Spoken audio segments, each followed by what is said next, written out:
We're back. It's time for another edition of Carolina Insider Live. Jones and Adam here with you. Thanks so much for joining us here on a Thursday afternoon. The show, of course, brought to you by our friends at Wells Fargo. When our communities need us, Wells Fargo is there to help. Adam, no sense in messing around. We have a really good and an important interview coming up today. Had a chance to speak yesterday, so we've already conducted this interview. This was with Garrison Brooks and with Howard Lee. I think if you're watching us now, you probably know who Garrison Brooks is, of course, already. And Howard Lee may not be as familiar a name to everybody watching today, but Mr. Lee is somebody who has had an extraordinary impact on the state of North Carolina for decades, really. Mr. Lee is somebody who you might know in a variety of roles. You might know his impact with Carolina basketball because he was a longtime friend of Dean Smith. He was utilized by the basketball program as a liaison to the Chapel Hill community at large with players and recruits when they came in and wanted to learn a little more about Carolina. He was, as he told us on the Carolina Insider audio podcast, the recruiting host for Charles Scott when he came on his recruiting visit to Chapel Hill. He also has been intimately involved in politics in Chapel Hill, the state of North Carolina. He has lived an important life, and we felt lucky to be able to connect him with Garrison Brooks and be able to listen to those two folks talk to each other. Of course, a lot going on socially right now in our country. That includes here in Chapel Hill. And these are two gentlemen who really can speak more eloquently and in a first-person way, much more than Adam and I can, about what's been going on. So we want to take you to that interview. We'll come back later on. We have our BMW Social Drive as well. Look, Adam's already doing his driving here early. So let's get to our conversation with Garrison Brooks and Howard Lee. Again, this is an interview we conducted yesterday with those two gentlemen. We'll have that come back, and there'll be a lot more to do on Carolina Insider Live. I think one of the things we all enjoy about Carolina basketball is that for the last 60 or so years, it's been about more than just Carolina basketball. And that's what we wanted to talk about today, and that's why we've invited Garrison Brooks and Howard Lee to be here with us. You probably know both these gentlemen. Garrison Brooks, going to be a senior, hard to believe, Garrison, on this coming year's Carolina basketball team. Howard Lee, you may have heard him on the Carolina Insider podcast back this winter.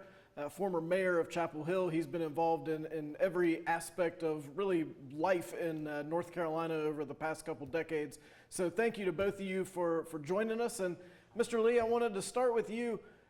How have you experienced this last week or so?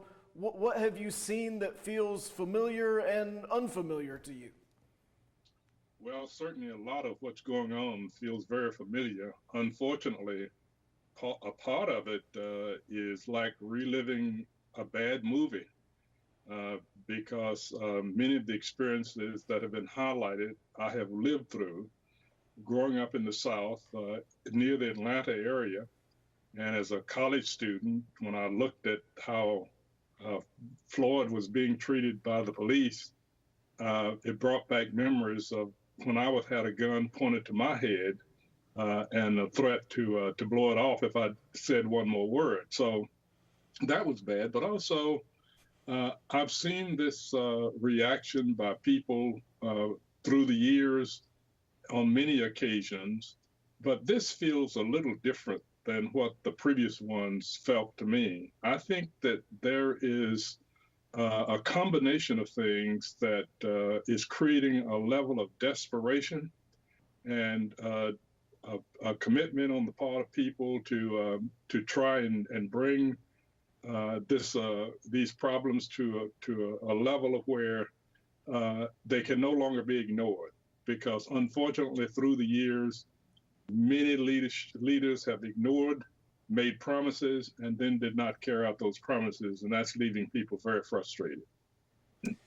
Garrison, I'd be interested in kind of the same question that Adam asked Mr. Lee, just your experience over the last week or week and a half, the feelings and emotions that you've had, and then after hearing what Mr. Lee said, and if you have any questions for him. So pretty much my experience this past week has been pretty rough. I mean, I've been staying up a lot, just thinking like, why is this happening to Black people, and like, what can we do to really change this? I mean, unfortunately, like, the riots and the looting happens, but I think the protest is a good way to get our voices heard and really just express ourselves in the manner that everybody can understand that we're frustrated with what's happening and something should change. And Mr. Lee, I was wondering if you could give us, this generation, any type of advice of what we should do or what we could do to really push for change and really make change happen, what would it be? Well, I would start with getting involved in local community activities, but more importantly and more specifically, getting registered and then voting. Because to me, that is the first tool we have to bring about change, but voting for the right people, not just having a knee-jerk reaction to vote for whoever's on the ballot. So that's one. But I go back to the fact that this is not new for UNC students and for young people. There are many young people who've been involved for quite a long time, but certainly not enough. When I ran for lieutenant governor in 1976, college students were certainly there, but more importantly, college students were the ones who helped me get elected mayor in 1969. So I would like to see more involvement of young people, because through the last few years, I have seen a kind of a diminishment of college students as well as high school students being involved in community activities. So register, vote, and then try to find ways to engage in the community. I'm extremely pleased with what has happened at UNC, and because UNC has always been a little on the cutting edge of engaging beyond just athletics. And through Coach Smith and then Coach Williams, you guys have really done more than just played basketball. You have absolutely contributed to the community. Garrison, you're obviously a Carolina basketball player, and when we see you on the court in the Smith Center, we see the reception you get there, and we think that must be pretty great, quite honestly, that everybody's cheering you on and loves you so much. How is your experience different when we're not seeing you, when you're not on the court in the Smith Center and you're just going about your daily life the other 335 days of the year that maybe we don't see? Yeah. So truthfully, it normally goes well. I'm not gonna lie. Like, it's typically around the community in Chapel Hill, Carborough area, we're really appreciated for the hard work we put in on the basketball court and how we represent the university. But I think, like, the past couple of days, I mean, I feel like our group, our basketball team, and some of our student athletes haven't been appreciated as much for really just telling how they feel and telling what they think is best for us, and also just expressing like their discomfort and their vulnerability of being African American in America. And I think that's one of the things that fans have a tough time understanding sometimes, that we have emotions and we're people also, and we can express how we feel even outside of the court. I think that's something that we as people should understand, that everyone has an opinion and everyone has the right to state their own opinion about things. Mr. Lee, you mentioned that you've lived through some of these similar circumstances before. How was some progress made in the civil rights era in the 60s? Obviously, we still have a long way to go, but there was some progress made then. How was progress made then that we can learn from and hopefully try to replicate that now? There's no question that tremendous progress has been made as a result of the activities of the civil rights era and, of course, subsequent years. And we can point to many significant achievements. I think the concern is that people don't tend to sustain the level of commitment that results in systemic change. We have not seen the continuous systemic change that needs to occur. For example, we know that we've seen a switch between the Democratic and Republican Party when it comes to making laws. And we make a lot of lip service about change, But when you look at the whole economic picture, that economic picture has still not been opened in a way that it allows people who are minorities to have full access to the resources. When we look at the fact that our communities are still segregated, when we have people living in the Black community and living across town in a more affluent community, it leaves people out a great deal. So I think what we tend to do is to celebrate small achievements without recognizing those achievements are not resulting in ongoing permanent change that needs to occur. And I make one final point. I know that there are people who said to me through the years, you can't legislate attitudes. And that's where the problem is. It's an attitude people tend to express. They'll express positive attitude when things are happening that they feel good about, but then they don't carry that through back in their own communities to try to bring about change there. They'll ignore what's going on in their own communities. In the schools, they'll ignore it in the community itself. They won't stand up a lot of times and fight for the extension of water and sewer into the Black community that sometimes is left out of the paved streets. And I can go on and on because that is still a major problem if you look around and see what's happening. Mr. Lee, when you were on with us before, you told us if you treat people with respect, most often they'll return that respect. For both of you, I just wonder, why does it seem so hard in 2020 to just get that respect and just listen for just a minute? How can we do that better? I think certainly the important thing is to have people talk directly with each other. You know, doing this isolation and quarantine process because of the virus, that is the one thing that I have missed interacting with my friends. People tend to want to talk about pleasant things, but not certainly about the unpleasant aspects of it. And I think we're going to have to talk, but we've got to go beyond talking. We have to act in a way that it forces people to behave in a certain way. And I don't care whether people like me or not. It's whether or not they respect me, and that's I engender that by first of all respecting people. And I think I've shared with you all that there are a number of people with whom I disagreed, but still had a very positive relationship with. And I think if I do that, then that makes me feel good. But I can't take responsibilities for others who refuse to do it. Garrison, what about you? Who have you learned from and listened to during your getting close to 4 years at Carolina here? What are some things you've learned about that maybe you didn't necessarily agree with, but you at least appreciated the opportunity to learn about?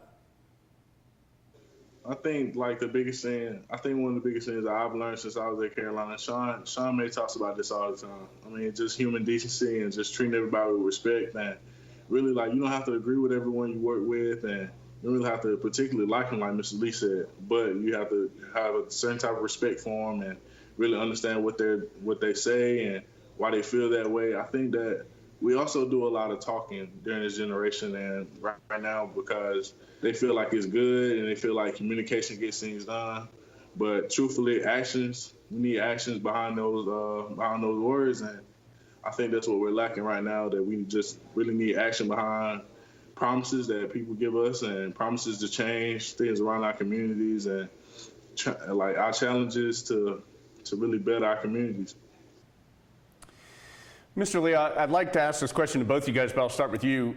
Adam and I are in a different demographic than Garrison is. What is something that you would say to somebody like Adam and me that could be helpful, that could be beneficial, that we could do to help move this process forward where we all want it to be? And Garrison, I want to ask you too, but I'll start with Mr. Lee. Sure.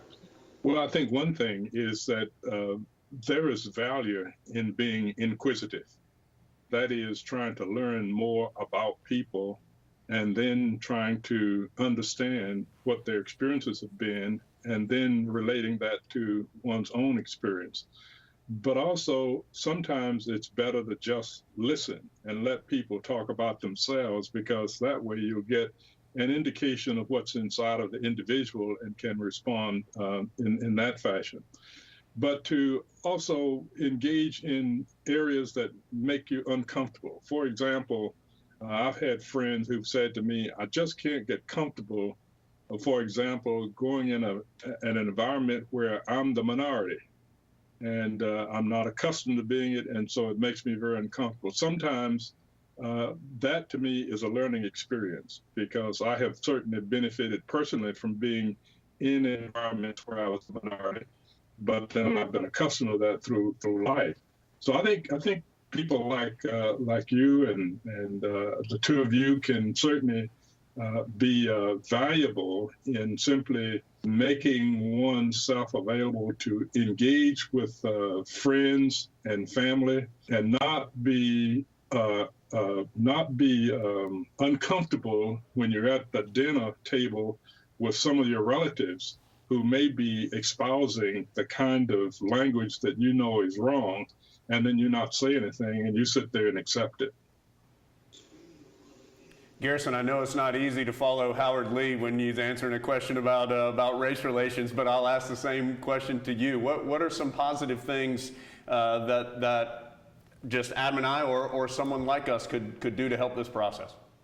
Yeah, some of the most positive things that have been helpful to me is just understanding, listening to learn rather than listen to respond. I believe that if you just listen and hear our pain and hear what we go through sometimes is really good. And I mean, unfortunately, you really won't be able to feel that, and you'll never really truly be able to understand.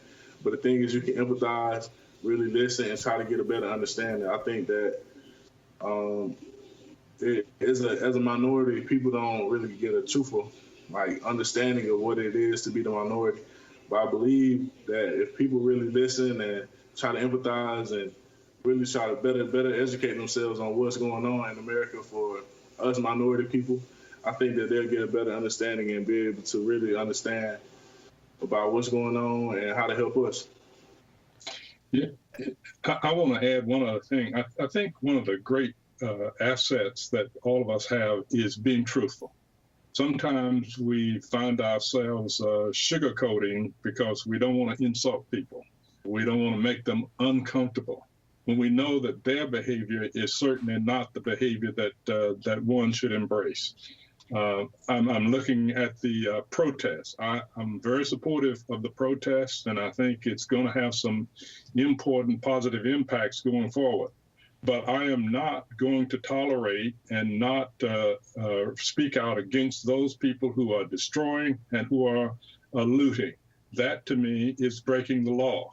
And I will not ever support or condone people breaking the law in the name of talking about bringing about change. That's just not. And so sometimes people will say, yeah, but you see, you have to recognize that their experience has been that they've been not a part of the system. So this is the only way they can speak out. That is simply not true. And I think if you let that go and not do something about challenging it, it is the wrong thing to do. I've always challenged, and I will do that. Garrison, what do you think about that? Because I think hearing those words from Mr. Lee, it's your generation, I think, who's more likely to say, we're frustrated and this is the only way we know how to show it.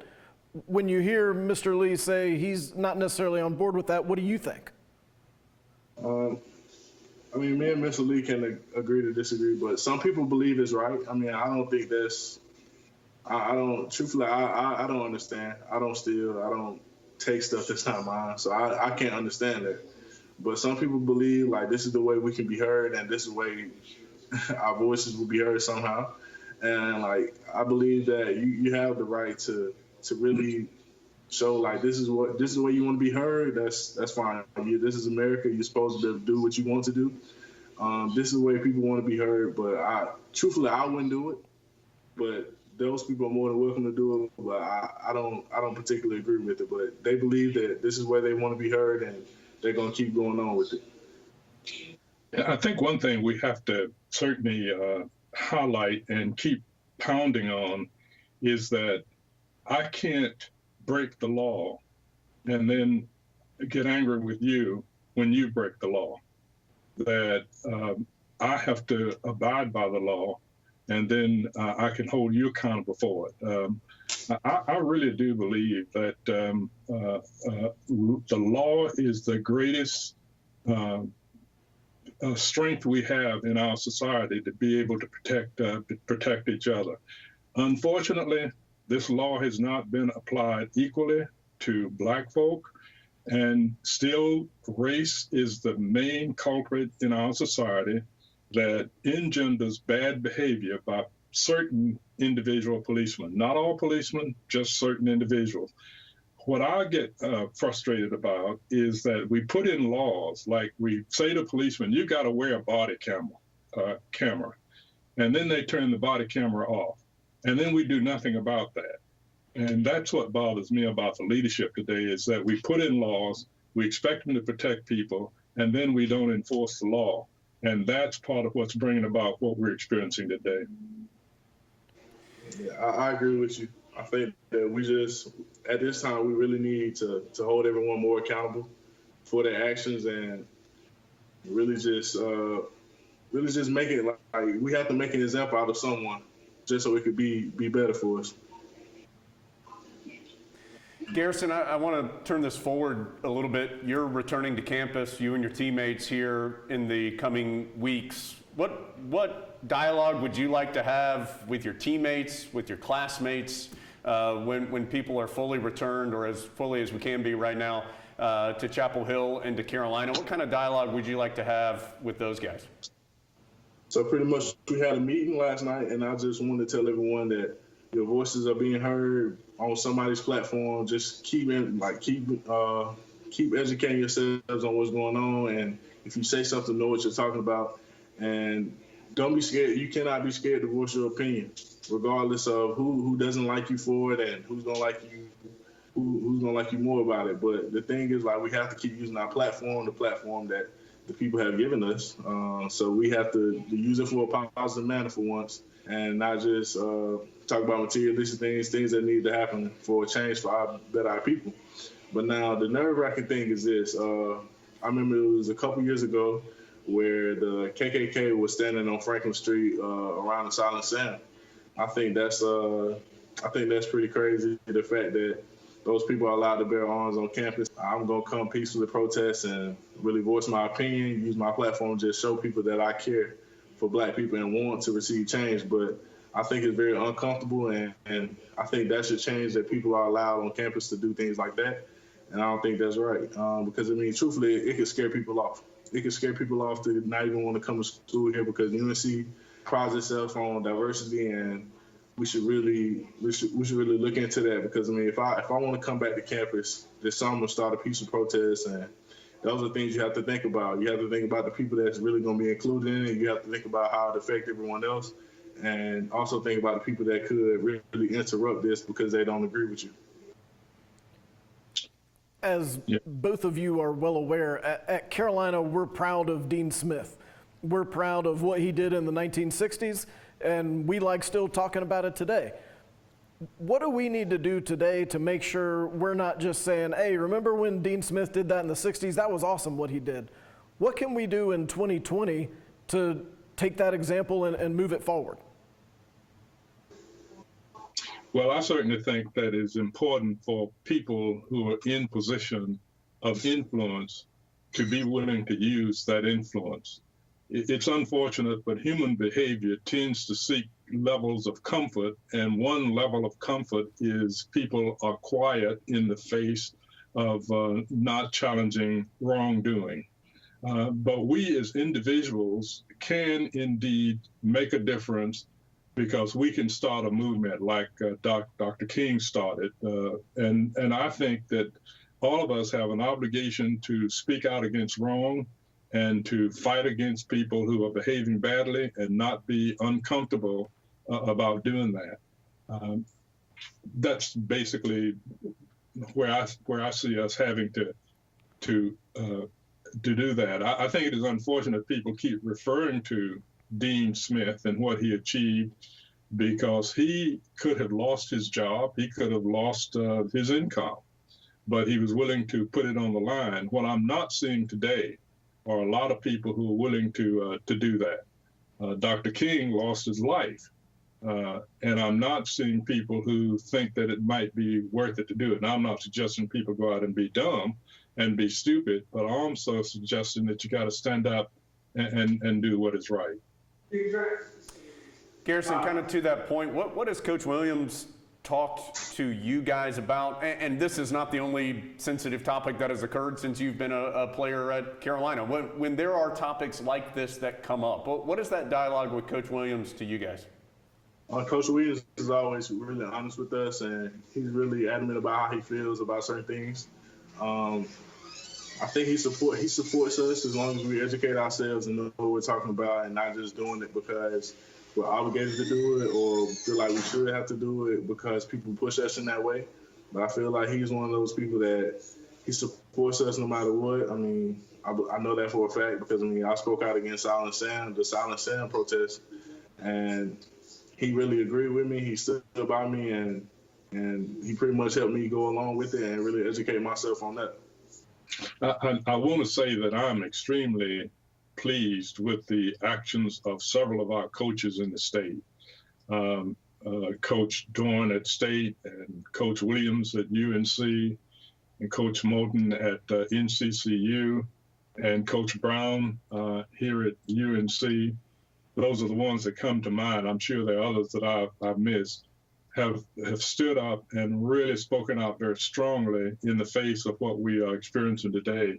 I think that is admirable, and we have to commend them for doing that because that has not always been the case with coaches being willing to do that.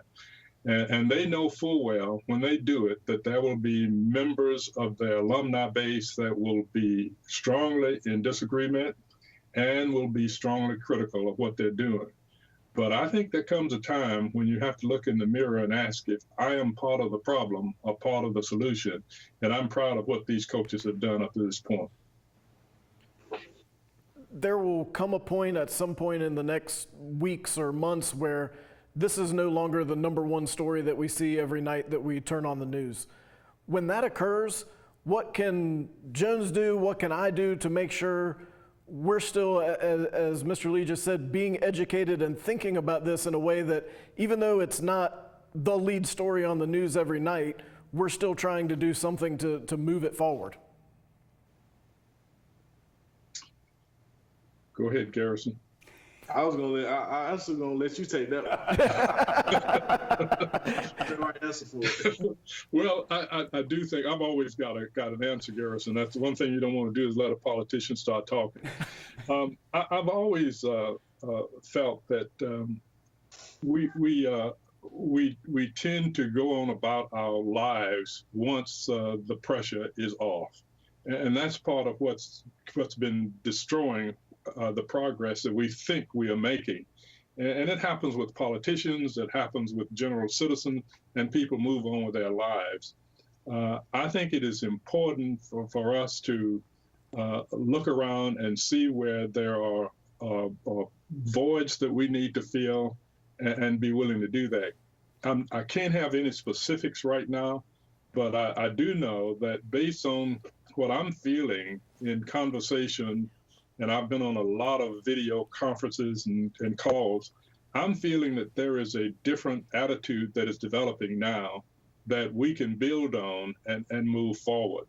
I think it's the coronavirus has forced a lot of pent-up energy in people, and that energy is going to burst out somewhere. Unfortunately, this is how it's bursting out, and it was a spark that started a fire in a dry birth where there was a need for more people. So I think it's important for us to be alert, to be sensitive, and to find, when we find problems, to be able to speak out against those problems.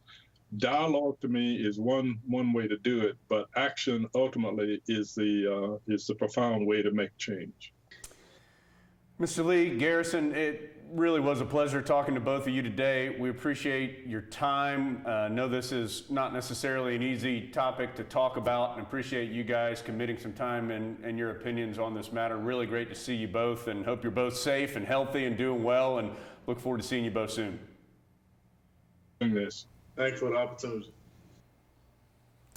So again, we appreciate Garrison Brooks and Howard Lee joining us here on Carolina Insider Live. And Adam, an important discussion to have, and great points of view from both those gentlemen.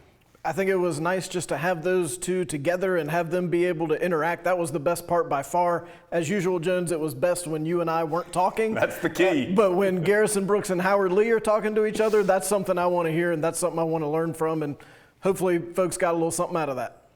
All right, let's get to our BMW Social Drive, brought to you by North Carolina BMW dealers, providing legendary performance, exceptional offers, and a premium ownership experience. Test drive the ultimate driving machine today. Adam, we start with a tweet from the head coach of Carolina football, Mack Brown. And Coach Brown, as many coaches have, speaking out on this social issue that's been so prevalent here over the last week or so. You see reaction from both a former Tar Heel in Octavius Barnes and a current Tar Heel in Patrice Renee. And I think that maybe the most important part of seeing all this, Adam, is that there is a very open dialogue going on within Tar Heel football. I think what makes Mack Brown a great football coach and a great recruiter is also what's so valuable as a person right now, which is that he listens. You saw that in the tweet from Patrice Renee. He appreciates Coach Brown's willing to listen to him. There's been a little too much talk in the last day or so of who's winning and who's losing this discussion. Nobody is, except the people who are listening. And it seems like so far Coach Brown doing a great job, as you would expect if you've ever had the chance to speak with him, doing a great job of listening to everybody involved and trying to learn a little something. All right, let's go to a football topic on the field, Adam, and go ahead and lock it in stone here in early June. The Sporting News putting out its bowl predictions for this season, and that looks pretty good. Tar Heels in the Capital One Orange Bowl on January 2nd against Penn State. June 4th bowl predictions are always absolutely guaranteed. So this means you can book your reservations for the Orange Bowl, then you'll leave there and you'll go to the College Football Playoff to watch the Tar Heels participate in that as well. But I think it just speaks to the buzz around Carolina football right now. People are talking about the Tar Heels on the field, and that's something that we've been desperate for so long, and it's nice to be sitting here in June already excited about Carolina football. Carolina football players begin a staggered return to Chapel Hill here in just a couple of weeks, so looking forward to seeing those guys back on campus. Lee Pace has covered Carolina football for just about ever, Adam, but Lee sent out a tweet regarding men's basketball that we're going to highlight here today. Lee Pace, like myself, an accomplished golfer, so he is in tune with everything that happens at Pinehurst. I thought this was an amazing tweet. There are 8 Hall of Famers in this picture. Just 8 Hall of Famers just hanging around. You've got the greatest player to ever play, Michael Jordan, with the logo, Jerry West. They're both just there. When Dean Smith got his friends together, this is who came. The 8 Hall of Famers, Larry Brown, Billy Cunningham, Michael Jordan, Dean Smith, Julius Erving, Jerry West, Chuck Daly, Dave Gavitt, all in the Hall of Fame, all just hanging out at Pinehurst. This is something that Roy Williams still continues today, tries to get coaches from the Carolina family and perhaps maybe one layer removed together, talk about basketball, play some golf if they have time, and hopefully, if not this summer, maybe they'll be able to do that next summer. I mean, one part of that picture had Michael Jordan, Dean Smith, and Dr. J right next to each other. That's pretty good. Speaking of basketball, Adam, for the basketball Tar Heels, Armando Bacot figures to play a big role for Carolina this upcoming season. Armando, just like everybody else, unable to go through perhaps the normal summer workouts that he would, but that doesn't mean he isn't working out, and in fact, he was able to find another Tar Heel that helped him. Yeah, and it's so nice to see the Tar Heels current and former players working together in the summer when they're not able to do so here at the Smith Center. We appreciate @JB Made This for finding this video for us. But this is the kind of work that Armando would be doing at the Smith Center in a normal year. People forget how good Ed Davis is. He's been in the NBA for a decade at this point and still going strong. This is a big summer for Armando Bacot because it feels like he's a little bit of the forgotten big man in what has become a very crowded post area for Tar Heel basketball. But remember, Jones, Dean Smith always said, biggest improvement for a college player between freshman and sophomore year, and that's the jump that Armando Bacot is trying to make as he works out with Ed Davis up in Richmond. At JB made that, not at JB made this. He made, right? You can deal with this or you can deal with that. Ed Davis, yeah, just a terrific teammate as well. Everybody who's played with him, both here at Carolina and in the league, just nothing but positive things to say about Ed Davis. Last two things, Adam, both pieces of coaching news around Carolina athletics. Let's start with women's basketball. Tim Taylor, an assistant coach for the Lady Tar Heels, moved on to become the head coach at Navy. So Courtney Banghart had an opening and has filled it. Adrian Walters, the new Carolina women's basketball assistant coach, really good experience here, especially in the South, some experience at Auburn and at Alabama. Strong defensive coach. Really excited about being part of the Carolina brand and getting Carolina women's basketball back where it needs to be. Was an encouraging first year in Courtney Banghart's first year at Carolina. Of course, everybody who listens or watches the pod knows we are big Courtney Banghart fans and looking forward to Coach Walters being part of that program going much bigger and better places. Coach Walters has actually seen the Tar Heels on the other bench here the last few years, both with Auburn and Alabama, so at least a little bit familiar with the current group of Heels. Adam, last thing, after nearly 40 years, Carolina's gymnastics coach Derek Galvin stepping aside, announcing his retirement. Coach Galvin, not just an extraordinarily accomplished coach, and you can see some of those numbers on your screen now, but just one of the most well-liked and well-respected people around Carolina athletics. This is the kind of person who makes your athletic department better. Not just a highly skilled coach, but a person who people want to be around.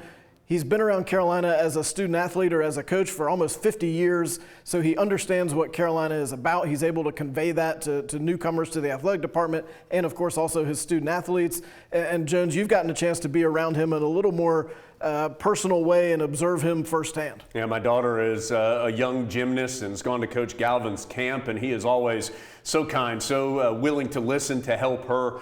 Just a terrific teacher on top of everything else. So I think selfishly, we're all sad to see Derek Galvin announce that retirement, but certainly wish nothing but the best for him as he moves forward. Adam, we made it through week 3, maybe. 3 down and somewhere between 1 and 1 million to go. We appreciate you being with us. We'll see you next week on the next edition of Carolina Insider Live.